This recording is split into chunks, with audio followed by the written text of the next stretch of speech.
Bonjour Pasteur Samuel, Bonjour, pasteur. un plaisir et un privilège de te recevoir dans cette émission, le Club 700. Alors, j'aimerais qu'on puisse revenir sur ton enfance en famille. Et quel a été le paysage de Pasteur Samuel? Dans ma famille, il n'y avait pas cette connaissance de Dieu. Ils avaient la connaissance de vaudou. OK. Surtout dans ma maison, dans la famille maternelle, ils adoraient le vaudou. Et il y a aussi un moment où il faut toujours aller danser et tout avec les gens autour de ce vaudou-là. Et au même moment, le dimanche, ma maman nous a menés à l'église catholique. Sans ancrage familial et spirituel solide, Samuel arpenta de mauvaises voies. Au départ, c'était l'amitié de football.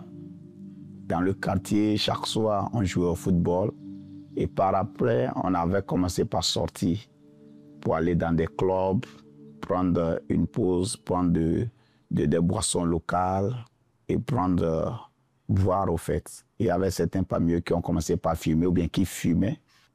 Avec ses camarades, mais ses amis, il y a déjà aussi de l'influence. Sous l'effet de mauvaises influences, Samuel intégra un groupe de jeunes voleurs très redoutables. Un jour, après un braquage, leurs forfaits les suivirent comme une traînée de poudre.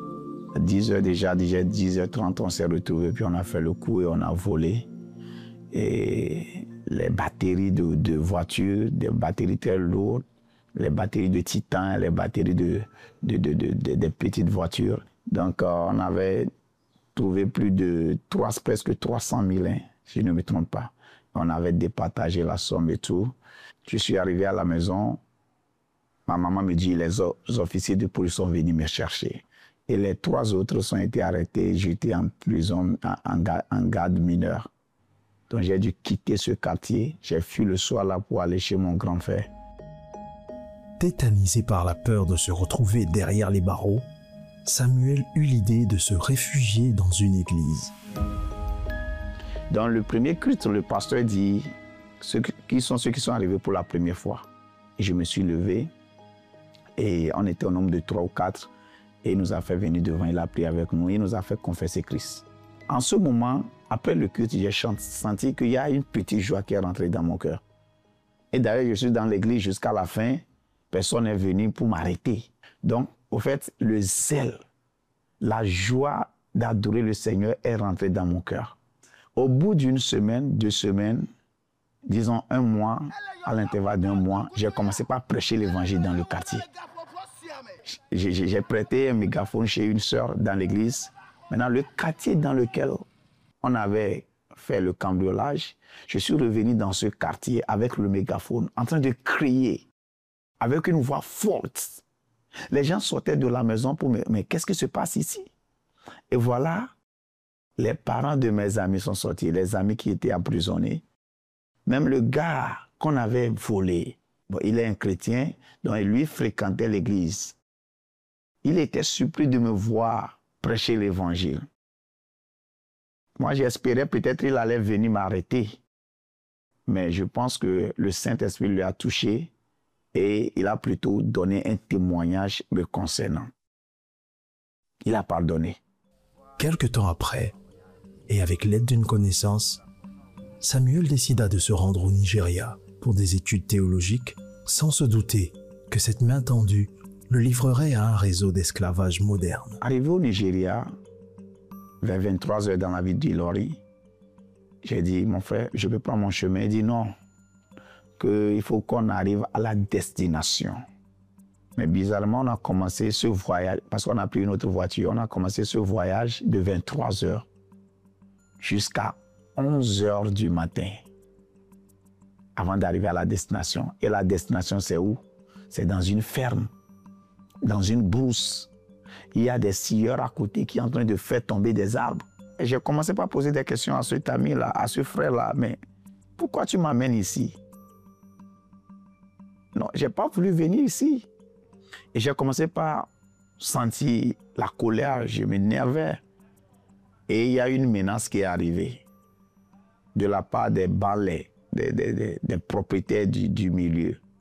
qui vient me dire, je suis arrivé, je suis déjà arrivé, je dois travailler pendant 1 an et prendre un bajaj, une moto qui coûtait 120 000 CFA. Et si je refuse, ils vont me tuer. J'ai pensé à ma maman, j'ai pensé à mes frères, parce qu'il n'y avait pas de communication. Ils ont même cru que je suis mort.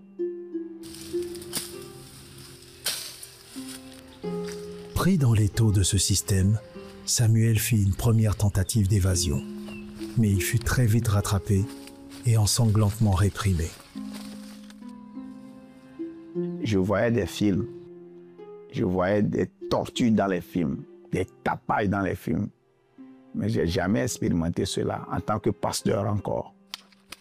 Ils se sont rassemblés sur moi, commencé par me donner des tapages, des coups de pied, des coups de main. Je ne sais pas si c'est mon œil gauche ou bien mon œil droit. Il y a un qui est un peu serré plus que l'autre. C'est ici. Ce sont des tapages qui ont causé ça. Parce que c'était enflé aussi. Ils m'ont donné des coups. Et ils m'ont attaché derrière et ils m'ont fait remonter sur la moto. Et j'ai commencé par sentir la douleur. C'est en ce moment que je suis en train de connaître ce qu'on appelle l'enfer. Il y a beaucoup de questions qui venaient dans ma tête, au fait. Est-ce que c'est une punition de la part de Dieu? Ou bien le diable a trouvé de la faille pour finir avec moi une fois de bon? Alors, un rebondissement important, une deuxième tentative d'évasion qui finalement s'avère être payante. Est-ce que tu peux revenir là-dessus et sur le dénouement heureux avec le zèle du ministère retrouvé? Lorsque j'ai quitté la brousse là, j'ai retrouvé ma joie parce que lorsque je suis revenu dans la ville, j'ai rencontré des ministères qui m'ont accueilli au fait. Et l'évangélisation, je l'ai encore repris.